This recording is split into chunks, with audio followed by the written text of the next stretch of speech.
Nayaswamis and I have just returned from visiting our Ananda community in Assisi, Italy, and it was a very inspiring time, and we'll talk more about it after service. We'll do a little satsang together.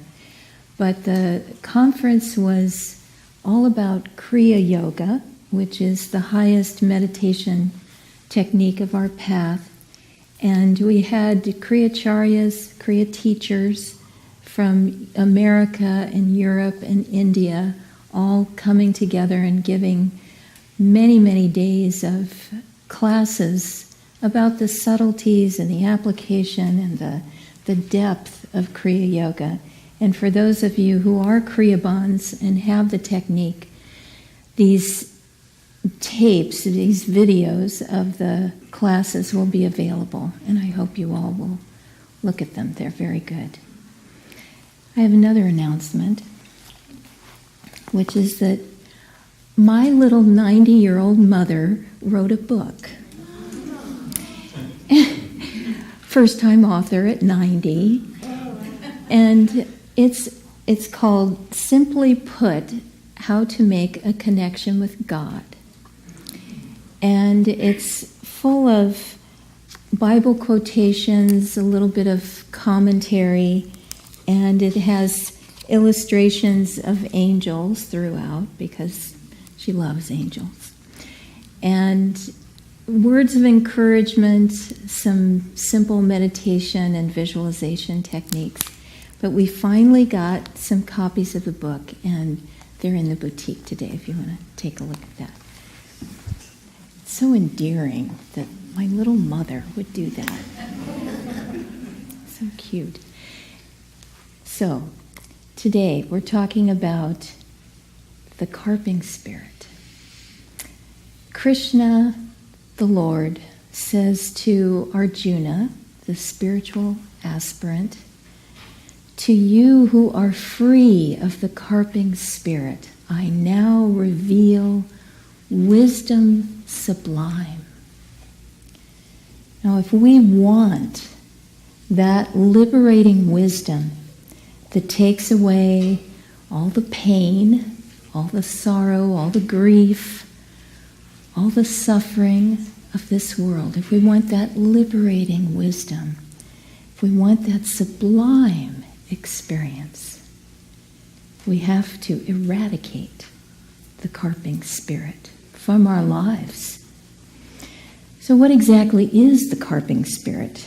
The carping spirit, for one thing, is the ego that says, I know better than you do, and I'm right and you're wrong. The negative emotions in all of their glory, all the anger, the hatred, the resentment, the jealousy, etc., all of that.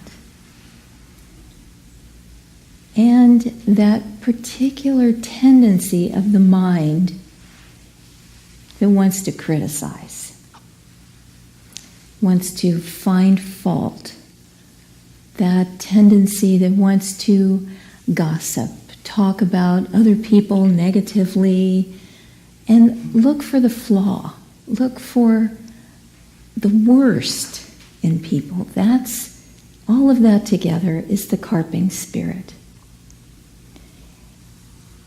And it's painful.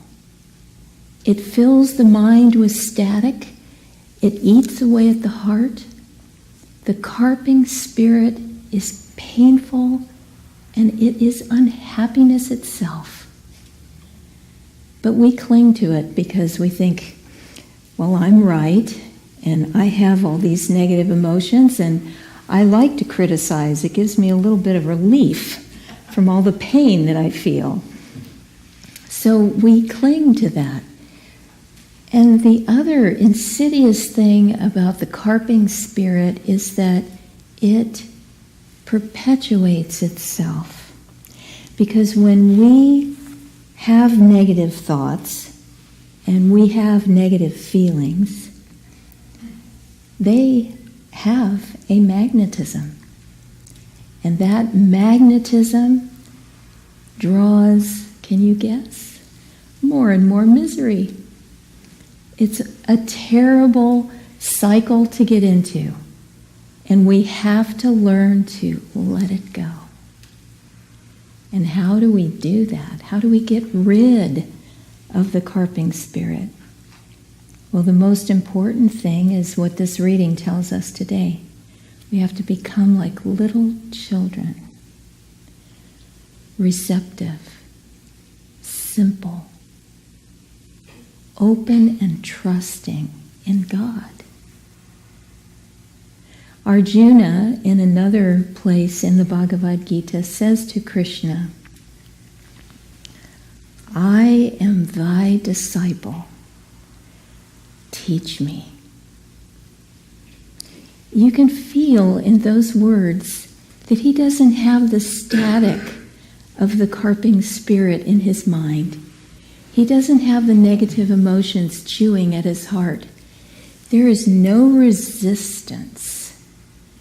There is only that receptivity to the grace of God that is always pouring over us.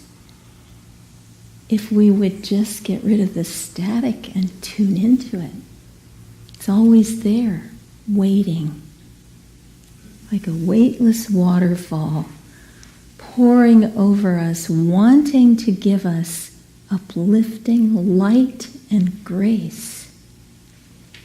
So how do we get to be like Arjuna? How do we get from the carping spirit and all the gnawing emotions and criticism and ego, how do we get to that? How do we become like a little child? Like everything on the spiritual path, the first thing is that we have to want it. We have to care. We have to say, I'm not so happy the way I am, hating everybody and being all isolated and angry all the time and criticizing everybody. It gets old. After a few incarnations of that, you decide maybe something else might be more fun. So you have to want it. You have to care. And then, also like everything on the spiritual path, you have to ask, God, will you help me? Will you purify my mind, purify my heart, so that I can see the reality of your grace, your joy, your beauty, your love? Help me. So we have to ask.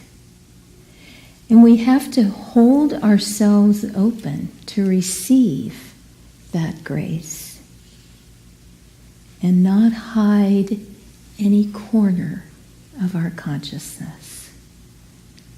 Let it all go and open all of it to God. And there's another little adjustment of perception. Swami, when he told this story many years ago, he had an acquaintance who asked him for money. And Swami lent him a little bit of money. And this man said, oh, I'll be sure to give this back to you. I don't want you to lose your faith in mankind.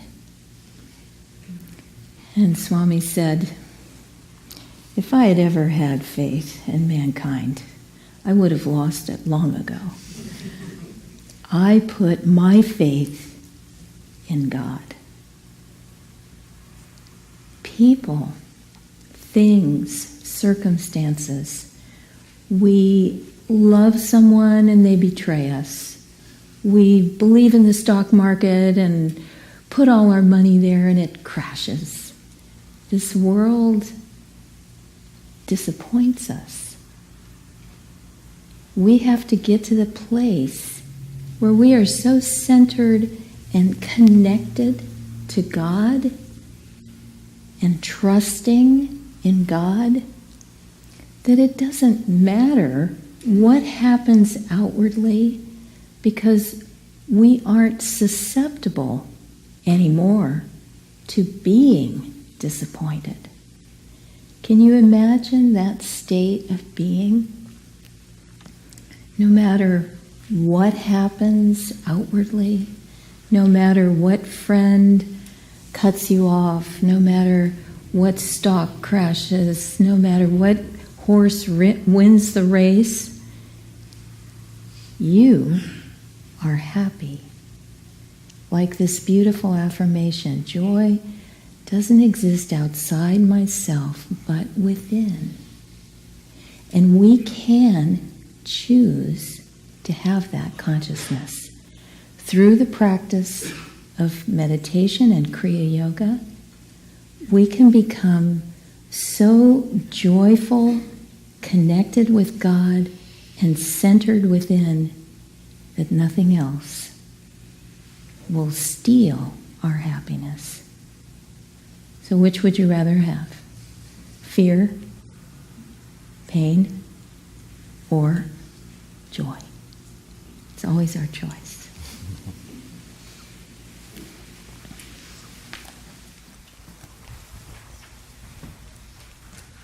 This topic about intuition being simple may give the implication that intuition is simplistic, which would be false.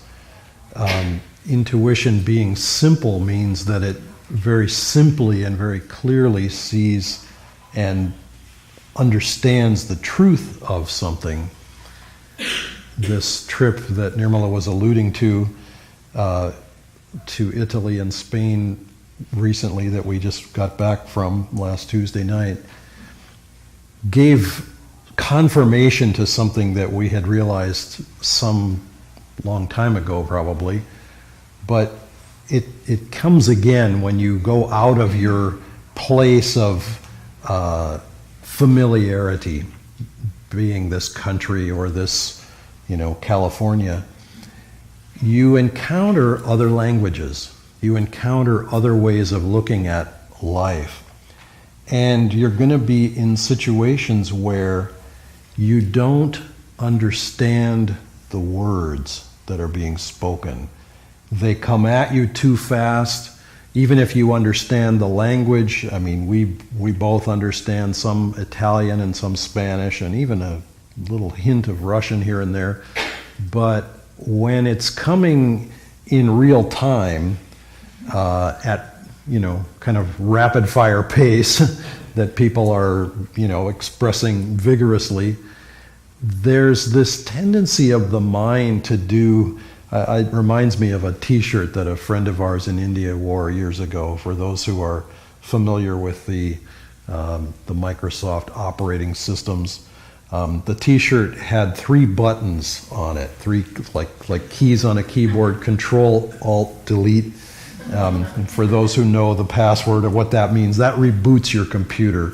Well, the mind in those situations when the language is coming really, really fast, it's like the mind just freezes up. It's just like, sorry, cannot get there from here. But what's interesting is that if we relax in that moment, and if we exercise the intuition, we can often feel the essence of what is being conveyed or what is involved in the situation. We can feel that intuitively. And here's the interesting part. Sometimes, especially if the intuition is deep and the feeling is calm and clear, we can perceive more clearly what the reality of the situation is than the words would convey. Sometimes words do not clarify. They can confuse. Sometimes that confusion comes intentionally and sometimes it comes unintentionally, but words are often an incomplete means of communication. They're an approximation of what we're trying to convey. And when we go into other situations, we don't have those words available to us in the same way. And it's a powerful way of understanding and relating to the truth of something. And we can learn to apply that in other areas of our lives. It's not like truth exists overseas. Truth exists right here in our own hearts and in our own lives. What it reminds me of is if we look at Swamiji's example, he's quoting the Bible, and Christ is saying, "Let the little children come unto me, for of such is the kingdom of heaven." And basically, if you don't become like one of these, you're not getting through the door. St. Peter may be waiting for you, but he's going to look for a childlike spirit. If you don't have it, forget it. You're not getting in. That's just the way it goes. Well, what is that? It is not naivete. It is not ignorance. The simplicity of a child is clarity and trust. Those two things, and probably a number of other qualities. But ask yourself, this is an interesting conundrum. When do we lose childhood? It is not the growth of the body that makes us lose childhood or lose the approach or the vision of a child. Yes, circumstances can knock us around, but there comes a point where we sort of grab onto life with our claws and say, okay, it's this and not that. And a child just accepts this is the reality. But a child is not necessarily able to relate to all the challenges of life. A saint, on the other hand, comes to the place that is beyond naivete. A saint is able to say, my parents are not two fallible human beings. My parents are the Divine Mother and the Heavenly Father. And they know exactly what's right. They know exactly what will help me to adjust or to deal with this situation. And that trust is not something that we sort of put on.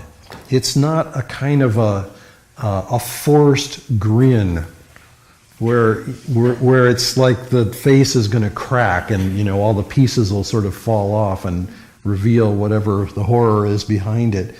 It is that sense of deep, deep calmness and stillness inside that says, I may not understand the situation that's in front of me intellectually, but I trust that Divine Mother knows what she's doing with my life and with the potential that I have to grow and the potential that I have to help and to serve other people.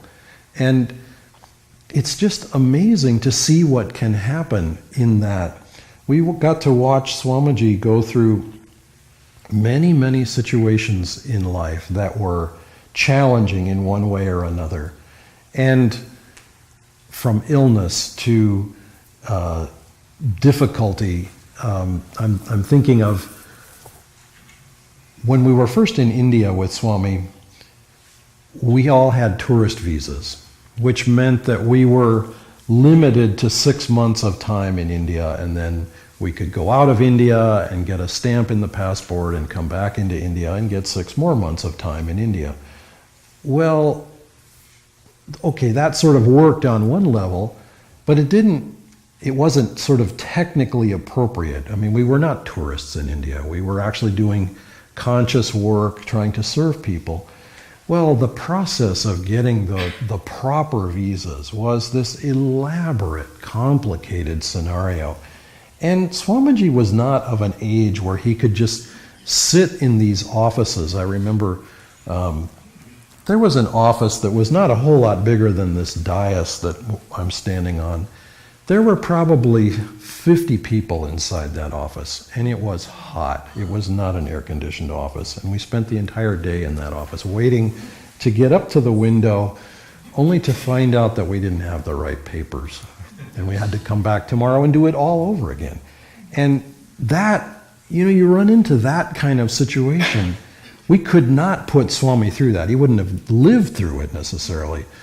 But he had the awareness in himself to flex with the waves that came in life. They would shake him, yes, outwardly. It's not as if a saint doesn't get shaken, But that ability to flex like a palm tree, we've probably all seen photographs of the recent hurricanes in Florida, and you see, I mean, I remember one photo from childhood. There was a very striking, kind of famous photo. There was a straw, a little piece of straw that was stuck through a palm tree. Now, if you think, how fast does a piece of grass have to be going to penetrate a tree and stick out both sides? This fragile little thing. I mean, it's amazing to think that force. I mean, it's probably going 200 miles an hour and it hits this tree and it goes right through it. That is a lot of force. And yet this tree was still standing. The tree hadn't fallen over. I mean, it may have been leaning almost all the way to the ground by the time it was in that much force of wind. We do get hit with situations in life that are extreme, that are extraordinary, but they are helping us to learn to adapt and flex and adjust. And that, as Nirmala was saying, the freedom from the carping spirit, the freedom from analyzing and saying, yeah, but I could have done it better. Yeah, but I know better. Yeah, but, in Italian, you learn words that you can't really translate. There are these lovely expressions. I mean, mamma mia. That one has sort of crept into English a little bit. We're sort of aware of it at least. But there are other ones that don't quite translate. Ma. It's like, what? Come on. I mean, it doesn't, you can't get there from here. But that one, ma. Wait a minute. Stop. Hold on. I don't get that. I don't understand. No, it can't be so. We often want to stop the train. We often want to stop, there was the little phrase, stop the planet, I want to get off. Well, sometimes that's what's happening. The world is turning a little too fast. No, whoa, I want to get off. This is not fun anymore. I've had my fun on the merry-go-round. Nope, now it's time to go home. Well, we can't always get off. And yet we can if we're able and willing to go inside.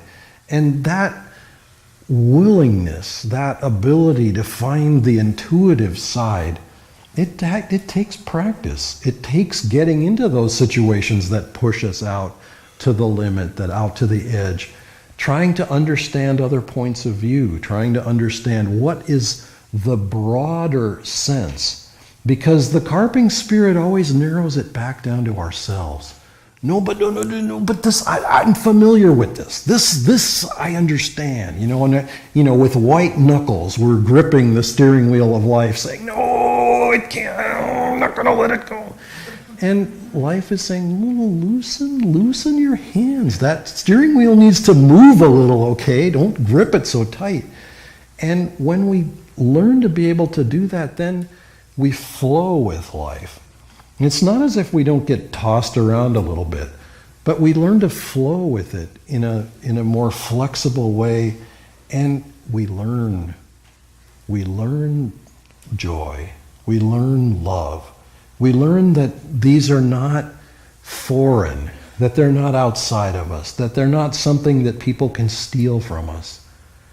I remember the first little secrets book that Swami wrote. Before it was a book, it was just called Secrets of Happiness, or Perfect Happiness Is. And it was a list of about 25 little sayings. And one of those sayings was, joy is not a possession. It is not merely yours. It is the central fact of your existence. In other words, it's not something anyone can take away from you. It is our own nature, covered up, yes, with ignorance, covered up with restlessness, covered up with all kinds of commotion and all sorts of things that have to sort of get washed away in time. But ultimately, it is the truth of our own being. And once we experience it, it will change our lives forever.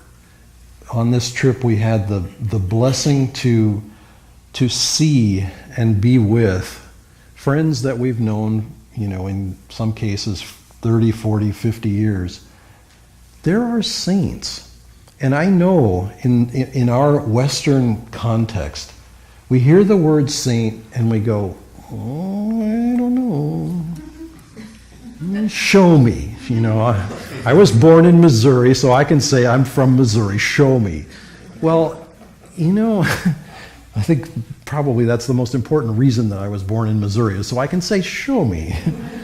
But prove it to me. I don't know. Prove it to me.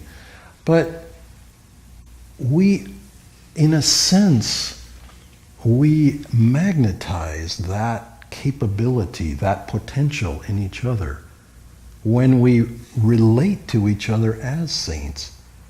And I know, and I want to just echo the point that Nirmala made about these recordings for those, when they I don't think they're available yet, but when they are, watch some of these talks, because what you can see in the people speaking is you can see that sainthood. You can see that people cannot speak the way they spoke and not have that higher awareness. It's visible, it's tangible.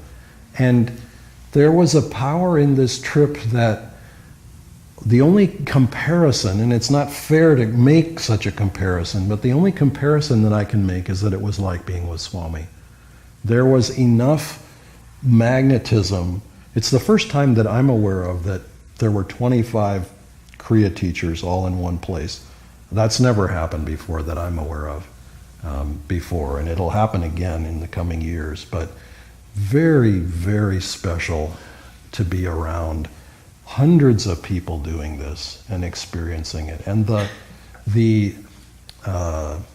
depth of expression and application that it was visible and present there, deeply, deeply inspiring.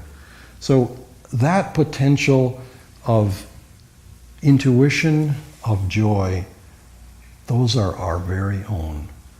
Yes, we may not have explored them fully yet. We may not know them. We may not feel that we can lay claim to them, but they are in fact our very own, and we will in time.